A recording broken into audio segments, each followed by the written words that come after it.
Hey, Kate. Hey, how are you? I'm awesome. I'm very happy to see you. I was going to say good evening, good afternoon for you. Yes, exactly. I don't even know I'm like, what day is this? Monday? It's been a holiday here in the States, so most people are at the beach or something now. But I am overjoyed to be here with you and your audience. So we're gonna have a lot of fun. Yeah, I just love the idea of this spiritual workout. So, yeah, I think my chat box question was going to be what's your favorite kind of workout? But actually, your suggestion about what energizes you is like it's so much better because that's the whole point, isn't it? There can be all different things, all different ways to work out. Absolutely. And I want to make this more mainstream instead of just people thinking of the physical body when they think of a workout, to really start exercising our mental, emotional, spiritual muscles, getting our attitudinal muscles very fit and strong as well. Yeah, I love it when you say it's about getting fitter on the inside. I can really that, and I think that's something we can all really relate to. So it makes it very, yeah, it's like you say, it's accessible, and it's bringing this kind of spirituality into the mainstream. So first of all, let's just have a quick chat about you. Let's get to know you a little bit. So I've got when I look at kind of all the things you do or have done. So from athlete to TV presenter to coach to meditation teacher, now author. What's your story? How did you get here?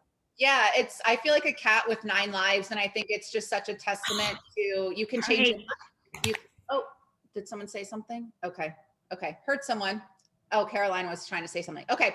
I think it's just a testament that you can change your mind. You don't have to stay in the same career or same thing forever. I think it's important to grow and expand. And a lot of the times when we grow, we do have different interests and we do feel a calling to something else. So I was someone who had a 17-year competitive swimming career, and I knew how hard I had to train my physical muscles to compete at a high level. So as I went about my career, forward facing, a professional model, the TV presenter, the broadcast journalist, covering all the death and destruction in the United States, I was struggling like everybody. I think everybody struggles in some way. And my life came to a crossroads after losing two loved ones to suicide. And I knew my life really depended on coming up with the keys for a better way of living. I think my lifestyle, the New York City rat race, was unsustainable. And so I did. I went back to school and I studied neuroscience and positive psychology and whole person coaching techniques, and got several certifications in those fields, and really put together a workout for our attitudinal muscles. And it's important to not just me, but for all of us to build the kind of confidence on the inside that can weather any storm. Because sadly, the chaos and nonsense and uncertainty of the world isn't going anywhere. And it's really up to us to create that resilience and optimism from within. So that's what I've done here. The full spirit workout is a play on the full body workout that you often hear advertised at the gym.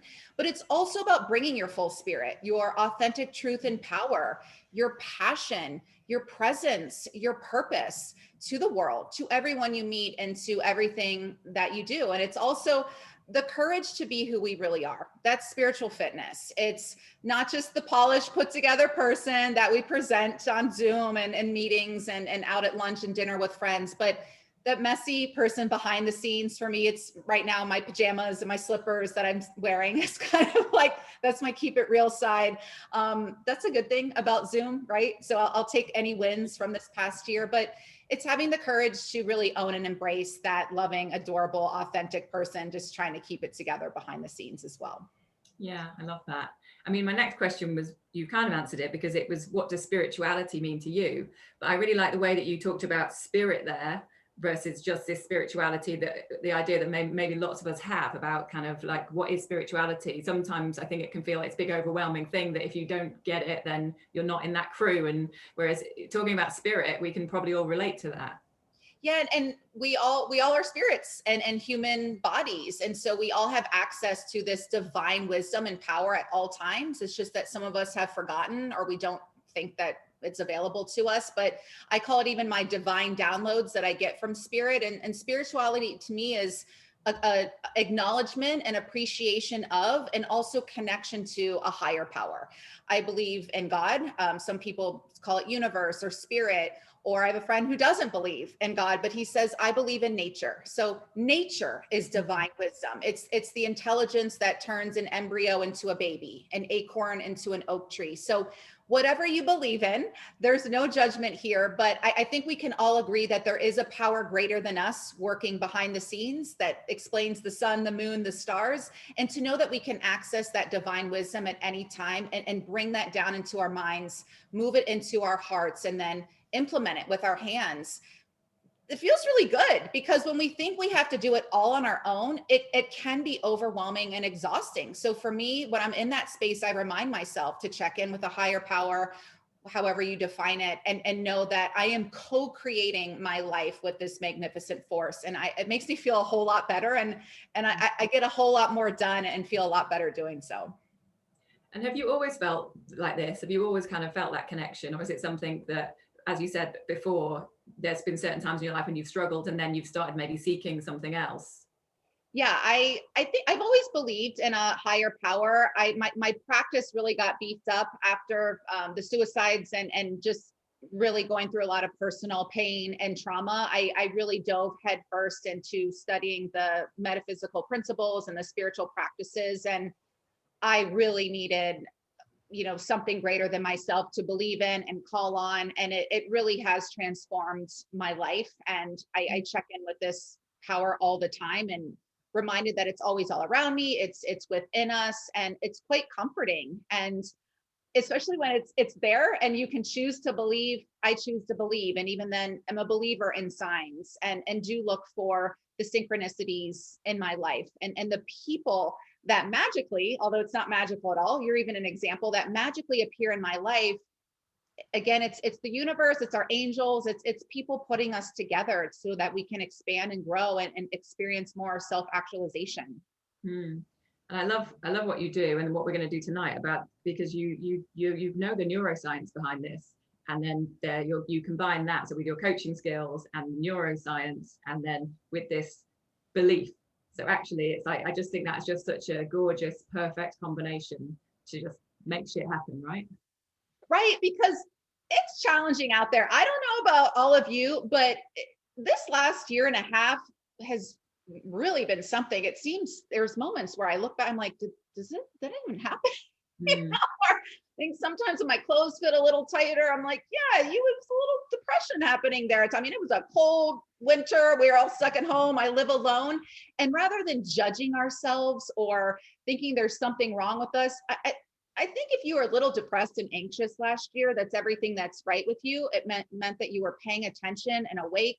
In the United States, as everyone is well aware, there was a lot of other stuff besides COVID-19 happening this past year. It was so much to navigate. And that's why I implemented a practice called sit and stare, where I would sit minimum 5 minutes a day and just stare out the window and check in with myself. Like, how are you doing? What do you need right now? What can I do for you? What's working, what isn't, and just to process and reflect on all of it. And that this practice I've carried through, and it's so healing and therapeutic. It's free. It's mm. something we can do every day, and it's fun to even schedule into your calendar, along with all the other Zoom meetings you may not want to be in, except for this one, of course, and just have some fun with it. Yeah, scheduling in some sit and stare time. I like it. But I think you just touched on there what the whole book is about and what tonight is about, which is about this kind of getting rid of that self-doubt by strengthening your kind of emotional muscles, your mental muscles in different ways. Do you, so with the book, is what do you want the biggest takeaway for people to be? Is it to kind of find that inner confidence and that inner glow, I suppose? Yeah, I think it's really prioritizing our well-being. That's been another takeaway this past year. I'm not willing to be in a dark place. I've been there, certainly. I think most people have in one way or another. And I, this has really helped me with setting boundaries with people. And because now, if my well-being is first, it's a lot easier to say no to that thing I don't want to do because that person doesn't energize me, like we just talked about. I don't feel that person is genuinely supportive, or they're more of a taker than a giver. And so rather than feeling guilty or bad, by letting some people fall away and making space for the people who are really going to see us and hear us and Mm. acknowledge us, which is an epidemic. I mean, there's people who I know really love me who do not see me, aren't willing or able, don't know how, haven't spent the time and sit and stare, haven't done the spiritual practices. And so I invite them to do that. But I mean, this is about taking full responsibility for ourselves. And my biggest takeaway I want to leave with people, besides prioritizing our well-being and making spiritual fitness a part of your day, just like a walk or a workout at the physical gym, because you want to live a long, healthy life, but remembering or realizing for the first time how powerful you are and that you can do whatever you decide is important enough. We give away our power every day. Most of the time, subconsciously, we don't even know it. We're plugged into societal standards we don't even believe in, that tell us we aren't pretty enough, thin enough, rich enough, cool enough on Instagram, whatever it is. Everyone knows what I'm talking about. And you have to consciously unplug from that and plug into your truth and power. And this is a practice. And some days for me, it's easy. And other days I'm like, whoa, I just got taken out by social media and I'm like, I'm not where I should be because Johnny next door is doing it, or Sally from, yoga is whatever. I mean, it sounds silly when you say it out loud, but we're all guilty of doing this. So it really is putting your blinders on, like I say, Seabiscuit, the thoroughbred racehorse, and really focusing on what's working for you, and really blocking out the noise. Like a world-class athlete or entertainer, they're not worried about what the person in the cheap seats who can't even dribble a basketball thinks of their athletic ability. Right? So, because they're being present in the moment and in the love of the game, and they've practiced so much. So now they just get to show up and perform. So think of your favorite artist, entertainer, athlete, whomever you admire in the arts, for instance, and really try to tune in and embody their ability to really show up and block out all the noise and really use their gifts. We may not be an Olympic athlete. We may not be Beyonce, but we have our own unique strengths and gifts that is our duty to share with the world. Absolutely. And like you say, it's a conscious effort, isn't it? It's a practice. I think you said to me last time we spoke that you and Tom Brady were athletes at the same time. And you talked about him and you're like, he's the best in the world because he practices harder than anyone else in the world almost. Obviously you have the skill, but it's like these people that we all admire, it's like they do put the blinkers on and they focus on what's important. So it's good for all of us to remember. And what we'll do tonight, I suppose, is focus on what is important to us and then kind of keep that focus. Yeah, absolutely. I think there's this notion too that if you look a certain way, you reach a certain level of success, you have a certain amount of money, you're good, you can just coast.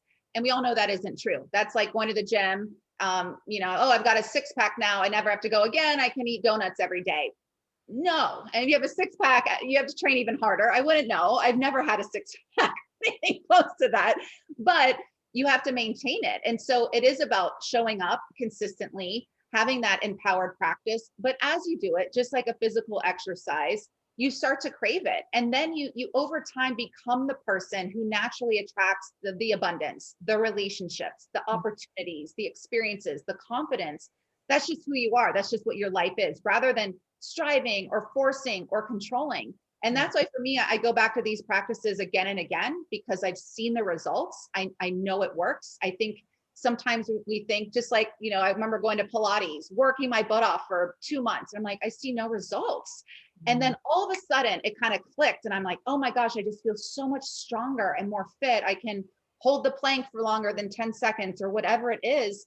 The same is true for our mental and emotional muscles. Yeah. So keep going, even when it's hard. That's why it's great to have an accountability buddy and someone, a coach, a therapist, a friend to really lean on, especially the days you feel like you don't want to show up for yourself. Show up for your family or your organization or a cause greater than you. Yeah, or your book club members. Yeah, or your book club members. There you go. It's like it's consistency, isn't it? Like you talked about fitness, anything like that. It's like, and emotional fitness, it's about consistency. And one day you'll just suddenly feel better, or you'll feel different, and you won't really know what you did, but it's all of those, like you say, the small practices. So we're going to go into those practices very shortly. So let's just ask you one more quick question before we do that. So our current book at the moment is called Happy, Sexy Millionaire. So I would like to know, would you rather be happy, sexy, or rich? I love this question, and what a great book. I'm gonna have to check it out. I think when you're happy, you're sexy and rich. And it's not just about money, but you feel wealthy from the inside. And again, you're that person who's attracting the sexiness and the wealth, because being happy is sexy. We need a lot more happy, happy people. You know, even Beyonce talked about her. She says in her song, it's the soul that needs the therapy. So, or the surgery, because she was talking about plastic surgery and pretty hurts, but it's the soul that needs the surgery. So, you know, when you've done your spiritual fitness exercises, you're just naturally feel better, because we all know that you can put on, and I told you, Jay, I'm like, I feel better. I put on some makeup, but ultimately it's not moving the needle on your well-being, right? It's an inside job. Yeah, totally. So should we crack on with your 5 Ps? Sure, sure.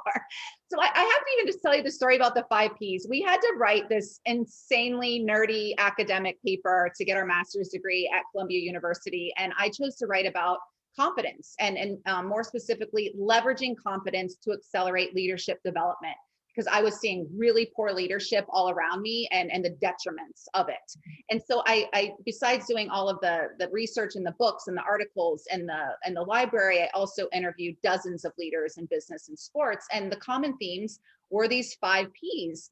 And the first is presence. And this is showing up like you mean it, like you've got something to say, you know, have some energy and enthusiasm. If people tell you too much, tell them to bring it up some. Right? And this is also about being present. So turning off the phone and the devices and being all there with the people that you're with. That's what I do on these interviews or meetings or a press tour. And think about yourself when you're exhausted. You think, man, I don't have it.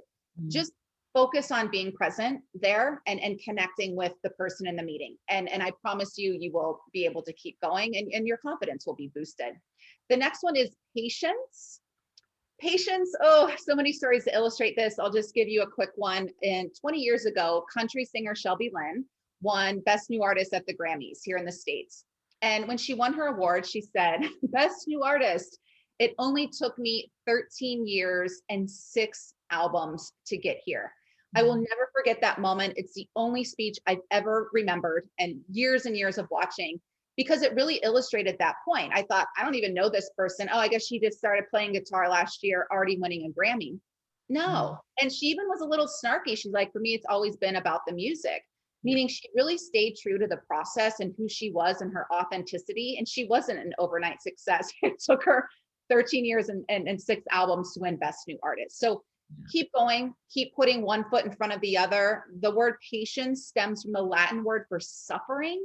So it makes sense that we're suffering while we're waiting for that thing we really want, but also trusting in the divine timing. So when you do get the thing, you're prepared and you'll be able to sustain it or maintain it. The next P is purpose. So this is your why. This is the $1 million coaching question. Why is this important to you? Why right now? Research shows that when we have a really strong why, that's how we actually reach our goals. You can't just go from the what to the how. You really won't achieve your goal, or it'll go away. But when you have that meaning, so this again, I mentioned, but those days you can't show up for yourself, show up for a cause greater than yourself. And you know, if anyone here has written a book or wants to write a book, when you write a book, everyone and their mother tells you they want to write a book. And I think, great. And my next question is, why do you want to write a book? Because writing a book, it's so much work. And I don't think people fully understand that. And the only thing that kept me going and the way besides being on a tight deadline and under contract, to write 90,000 words in 4 months was a testament to my why. My why is Sam and Rolf, the 2 gentlemen I lost tragically, and anyone who struggles with mental health, which I found is all of us. So strong why keeps you going. The next one's preparation. When we're prepared, we're building better behaviors. So that's the consistency.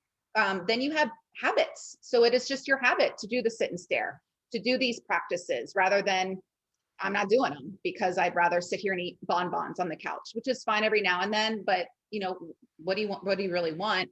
And then you're getting better results. When you have better habits, we all know this, we get better results. So preparation builds the confidence. In practice, we did touch on Tom Brady. I mean, he's the best and trains harder than anyone because he has a high goal and he practices harder than anyone. And I think too, we think that we can just dial it in because we've reached a certain level of success, but really think what your Super Bowl is and what you're willing to do, what kind of work you're willing to put in. And when you practice, you boost your confidence. And two bonus P's have emerged a little more recently. And the first is pause. And this is spiritual fitness in action. This is non-reactivity. This is holding your tongue, biting your tongue when, oh, you really want to tell that jerk that they are a jerk. And we've all been there. And as I like to say, I am not enlightened enough to not be triggered by some family members or, like some politicians. I don't pretend to be. So for me, it is that practice of the pause, like, oh, I am not going to respond to that email. It was heated and I'm going to say some things that may damage the relationship forever. Take a pause. Take a pause between your meetings too. Step outside, call a friend, do that sit and stare. It really helps you keep going in a more empowered way. And then the final one, oh, this one's so fun for me, is person, as in be a person. So I'm someone who has suffered from perfectionism, this obsession with performance from my days as an athlete, and it was really getting in my way, especially of my joy. I'd be doing things I loved and just filled with anxiety and insecurity and the self-doubt.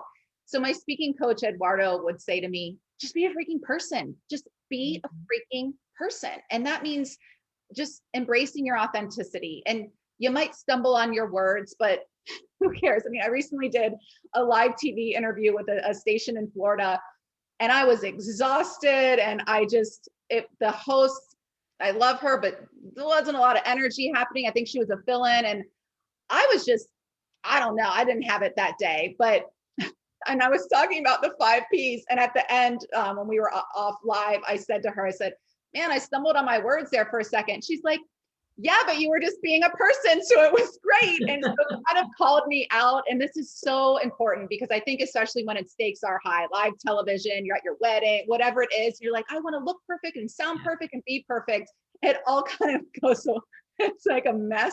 It's like, I'm just going to show up and be a person.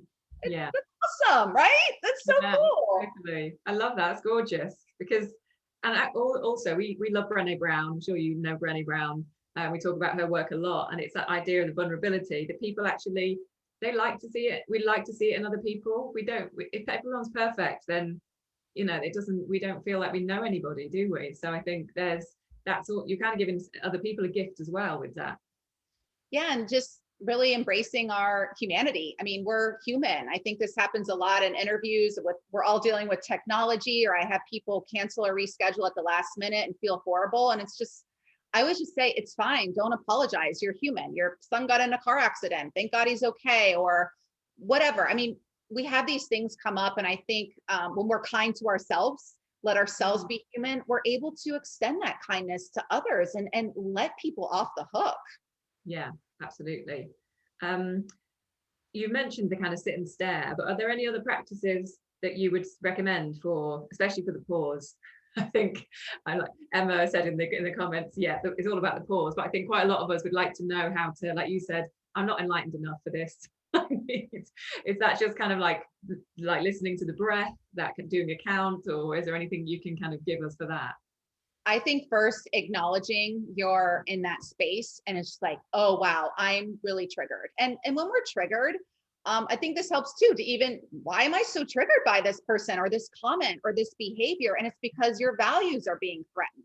So if you value integrity and someone is lying to you and, not being real, you're going to be angry because you really value integrity and truth. And so acknowledging it, like, oh, wow, I'm triggered right now, because of everything I just said. And then again, this is a practice, but putting the phone away or turning it over, stepping away, going outside. And again, in the past, I think I'd call a friend, be like, Toni, can you believe this happened? Blah, blah, blah. And get you all and really try to enroll you in the ain't it awful, which, I'm spreading the crap. So I think when you take that pause, you're like, wow, I'm really upset right now. This is hurtful. I'm allowed to be hurt. As my coach Vanessa says, when I say I'm really upset, she says, I love this. She says, and you get to be. So as soon as someone tells me that I get to be upset, then I no longer am upset. I'm like, oh, okay, well, I'm over it now. I think oftentimes though, people are like, oh, just be happy or just, be grateful. Let it go. I think let it go is quite abusive thing and very dismissive, I look up and say to God, I believe in God. I say, please take this from me. Dear God, you know, I am not enlightened enough to not tell this jerk that they are a jerk. But please take this from me. Or like, oh, I am really judging this person, but I am willing not to judge them. Please take this from me. I give it up to you. Yeah. I love that. And definitely the physical removal of the phone or yourself or the email or whatever it is, that just kind of gives you that actual space, doesn't it? As well as the mental space. Or think even, just either saying out loud to yourself or writing a note or an email that you'll never send. But I think the more we can get clear on why we're so upset or offended or something, and then, because I write a lot about, on camera person, lots of rejection. I call myself a rejection specialist. And so while it can hurt, for me, I had to really clean up all the times that I've rejected myself, that I was critical or overlooked myself. And then you start attracting less and less of rejection from others and criticism from others because you've cleaned up your side of the street. But also, if we are really honest with ourselves, we're often pretty mean. And the things we say, the inner dialogue or self-talk we have with ourselves, we would defriend or unfollow that person online if they spoke to us that way. Yeah, totally agree with that. Totally. Guys, if you have any questions as we go, by the way, put them in the chat. It's nice to see all the comments. I think everyone's hearing what you're saying and appreciating it. Should we talk about part 3, step up your spiritual stamina? And this is all about building your trust muscles. And when you talk about this, do you mean trusting in ourselves? Yeah, so this is trusting in ourselves, trusting in the process, trusting in other people, trusting in a higher power. And a story to illustrate this explains the reason why I'm even alive. My mother couldn't get pregnant for nearly 8 years. Doctors told her, if you really want a child, you have to adopt. And she was devastated because she's a bona fide mom. Being an auntie wasn't going to cut it for her. And obviously she got pregnant because I'm her biological child. I have an older brother. And I said, she always called us miracle children, which all of us are miracles. But as I got older, I said, what do you mean by that? And she shared this story. And I said, well, gosh, and she had, one ovary, and my dad went to the Vietnam War and luckily made it back because a lot of his counterparts did not. I mean, there was just so many things happening that really could have really prevented me from being alive, quite frankly. And so she said, I gave it up. And it's what I just kind of spoke about. And she said, I didn't throw in the towel. I didn't stop being with your dad. I surrendered. And I think that took all the stress and pressure off of her body. And she got pregnant with my brother, she said, a month later. And he and I are only 18 months apart. So she had this healthy baby boy and girl after 8 years of nothing. And, this was in the 70s where, she was 33, 35. She was like a dinosaur. White Britain didn't have kids. So I think of this often because it does explain how and why I'm alive. And even getting this book deal, there was, it's such a process. I was rejected at the 11th hour by a publisher. My agent called and she sounded just as deflated as I felt. And I had that moment in my apartment where I looked up at everybody and I was like, you know what? I took this project on for you. This is a divine assignment. I don't even have time to write a book right now. If you really want me to do this, you need to see it through, but I am done. I mean, I was pissed. And I went to my favorite go-to Italian spot in New York City and had my comfort food. And I was sitting there and I had just had some choice words for God and the angels. So I was open to hearing some feedback. And I heard the words, being okay if it happens and okay if it doesn't is a very powerful place to be. And I thought, wow, yes. And I understood that not just intellectually, but I felt it in my heart and my bones and my body. And it was that relief and that release of, you know what, I don't care when this happens because I know that it will.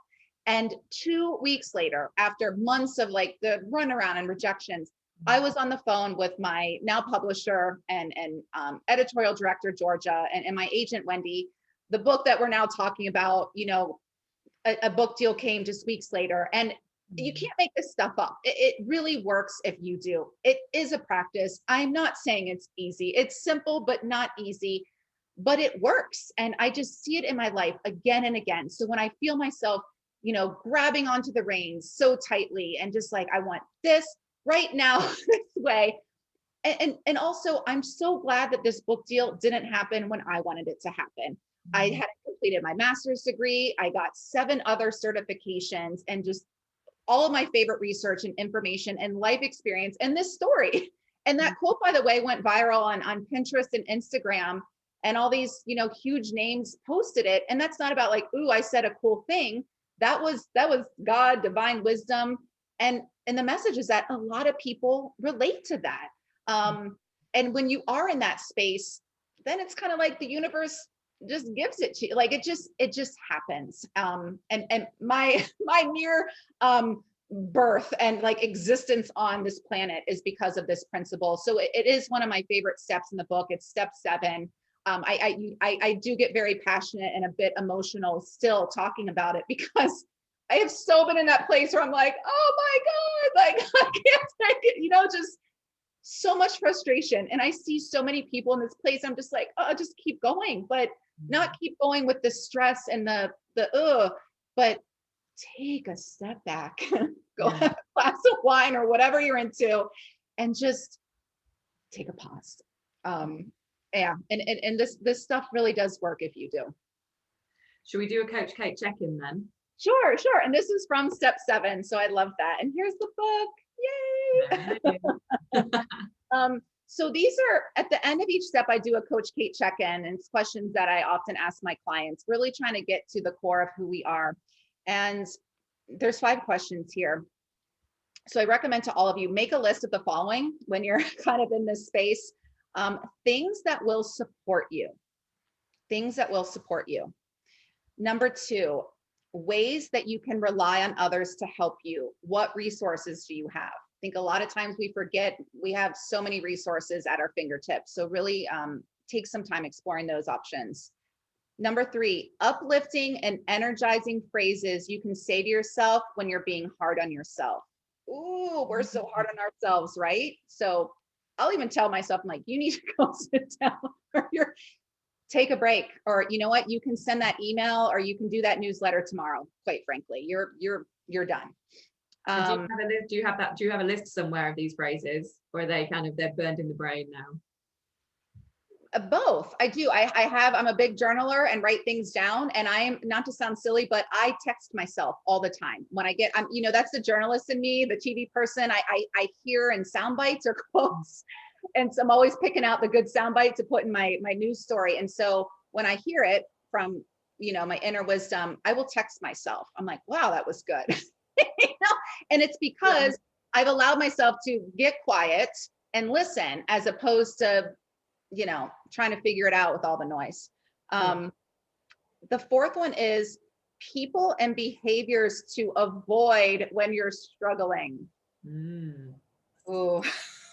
I mean, that's a tough one, isn't it? Because I think, as you touched on at the beginning, it's being honest, isn't it? Honest with yourself about even the people that you love, even if they're things you love to do. It's like, what is that energy? What are you getting from that or not?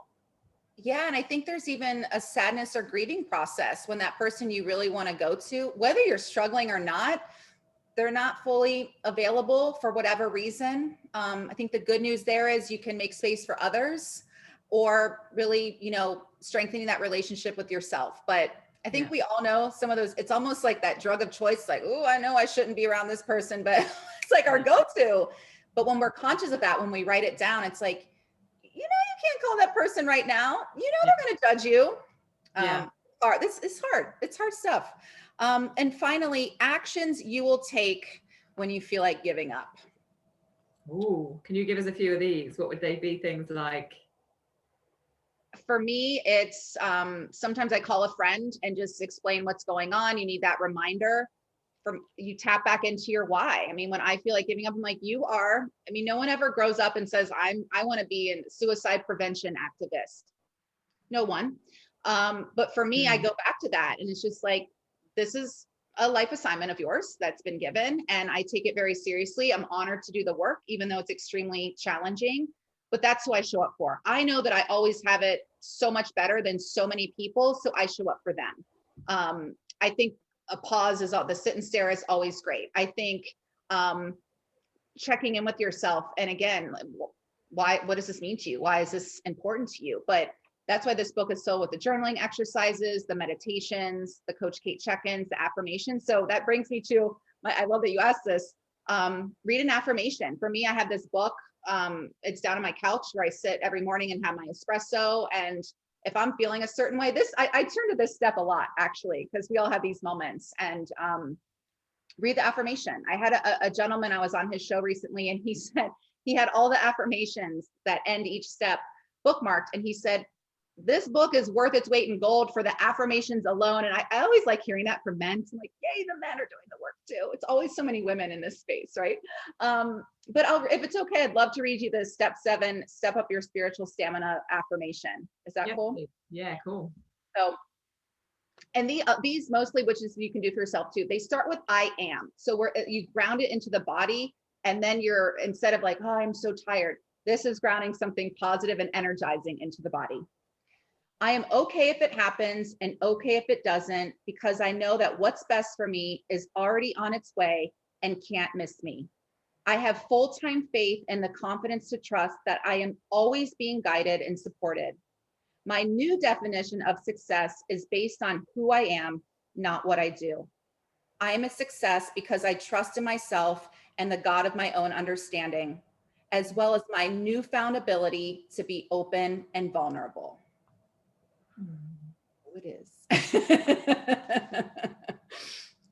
And so with affirmations, is it something would you just read that out loud in the mirror, or just when you need it, like when you feel like you're kind of just need something to kind of ground you, bring you back yeah, I will just read it. I think it's helpful to say it out loud and really ground it into the body. And then I might read it and then just sit in meditation and really let it soak in. It's not enough just to say these words or post them on Instagram. We have to actually believe the words we're saying. And this is only done by the work. Again, think of your favorite performer. Beyonce can't just say like, I want to win a Grammy. I mean, look at everything she put in to win that award, to perform for us, to sing the song. You know, you really have to put in the work. And then again, this becomes your default setting instead of all the chaos of the world, because there's plenty of messaging. I mean, advertisers make so much money off of our insecurities and self-doubt and our not enoughness. So it's counterintuitive, because sadly it's much more acceptable to be like, oh, I suck. I don't got it. I'm not as good as her. I'm not good enough. People are like, yeah. But you're like, I'm magnificent. I'm a powerful force of love in the world. I'm here to change, impact, and uplift it. I am a gorgeous beam of light, or whatever you say. And people are like, whoa.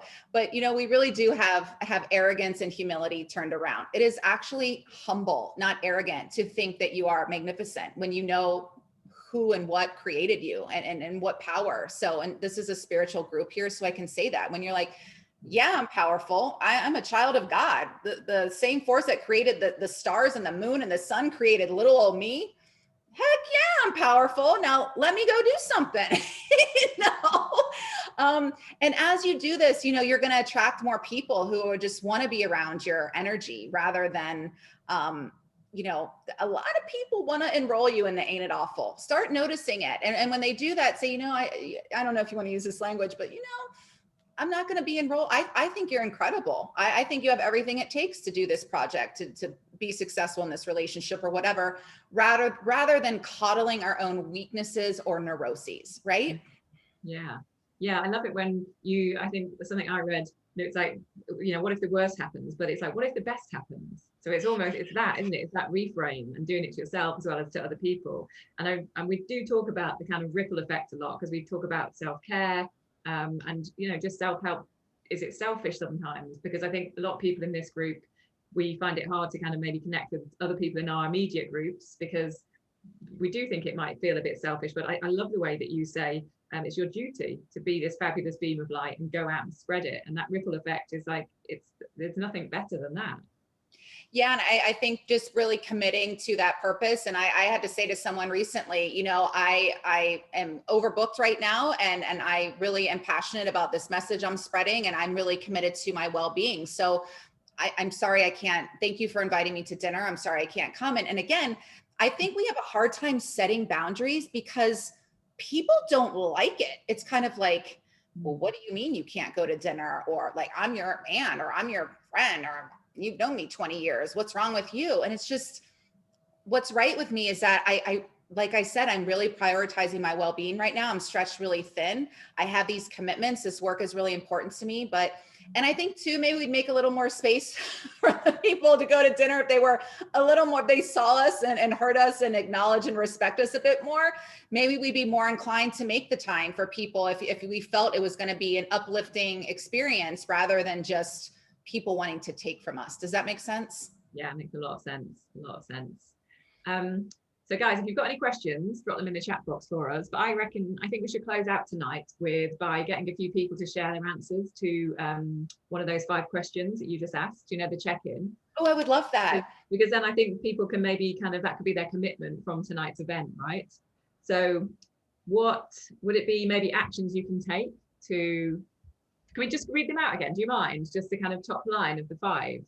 Yeah, and I love that you're doing this, because in my coaching sessions, and sometimes people get annoyed because I will ask them for an insight, and I'm curious to please put in the chat box any insight or aha moment you had from this session, and an action commitment, whether it's 1, 2, 3 things that after this I will commit to this. And then if you can't, let's say I will do 10 minutes of sit and stare time every day. And then I would invite you or encourage you to put it in your calendar. So from 5 to 5:10, sit and stare time, or meditating, or reading the book, or whatever it is, or going on a nature walk. But when we put it into our calendar, because otherwise, what do we do? It's just like, or Toni and I'm like, oh yeah, we should go to lunch one day. And you don't, but it's just like, how about next Wednesday at 2? Yeah. Exactly. And then we will have our lunch. So same with these. So actions you will take when you feel like giving up and making a commitment, and then please put it in your calendar with it for next week generally, and then I'm sure it'll go well, and then you keep building on that and building on that, and then suddenly it's just like Pilates, like, whoa, I'm so strong, oh my gosh, I'm so fit, I just did a minute plank when a couple months ago I could barely do 20 seconds, right? Yeah, sure. Okay, guys, so let us know in the chat box what's been the big takeaway from tonight's chat, conversation, exercises for you. I think quite a lot of people like the affirmation, and what is going to be your action commitment as a result of that, because it's great to have these chats and kind of read the books and everything, but we all know we have to actually take action to make any difference, right? Yeah, but I think that's why I love the full spirit workout, because it's directional, it's not linear, and you can, skip around, or just, okay, today I need this, and just do one bite-sized exercise or lesson. Some days you might do the whole, what I'm hearing too, and I love this, I have friends, or even my uncle, he said, I don't read books, I never finish books, I'm distracted, I'm this, I'm that. And all these people are like, I read your whole book in 3 days. I made it fun and enjoy, not to sound whatever, but I don't like to do daunting tasks. I'm like, no, thank you. So making it fun, and then you will want to do this. And then when you want to do it, and then you start seeing the results, even if you do your affirmation and sit there for 5 minutes and let it soak in, I promise you will feel better. And then people are like, did you cut your hair? Did you get you're just going to start to show up differently, and it's going to be exciting. And that's why I love these forums, because then we can talk about it, or it's just like, or this thing happened to me, or, oh my gosh, I got this new opportunity out of the blue. But it's like, it isn't out of the blue. You've just fine-tuned your instruments, and now you can play for a whole new audience, right?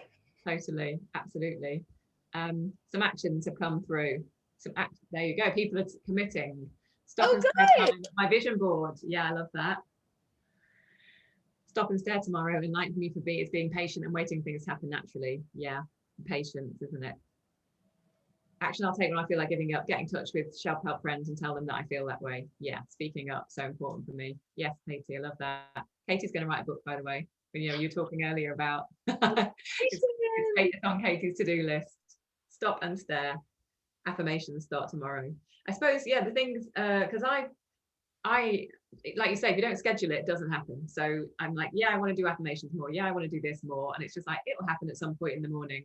And it generally doesn't, unless I actually do properly schedule it the night before. So that's my action. I'm going to plan my morning routine the night before. Again, I used to do it, and then things just slide, don't they?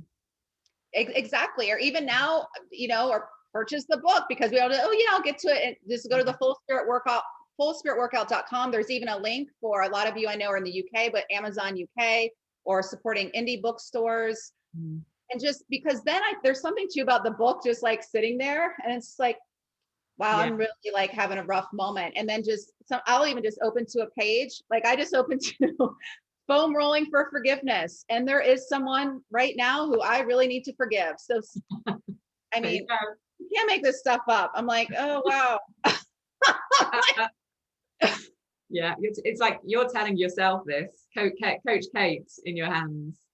Yeah, but I just, we all are our own coaches or gurus or whatever you want to call it. And I think just tapping into that power a bit more. And also, we aren't enlightened masters. And the good news about that is there's still so much room to grow and expand and so many possibilities and potential. So have fun with it. Yes, I love that. That's a lovely way to finish as well. So we've shared the link actually for buying the book and for some of your, guys, Kate's on Insight Timer and there's some really great courses on there about kind of confidence and shredding self-doubt again, that kind of stuff. So check out that. Thank you for being here. Thanks so much for your time today and thank you for the book.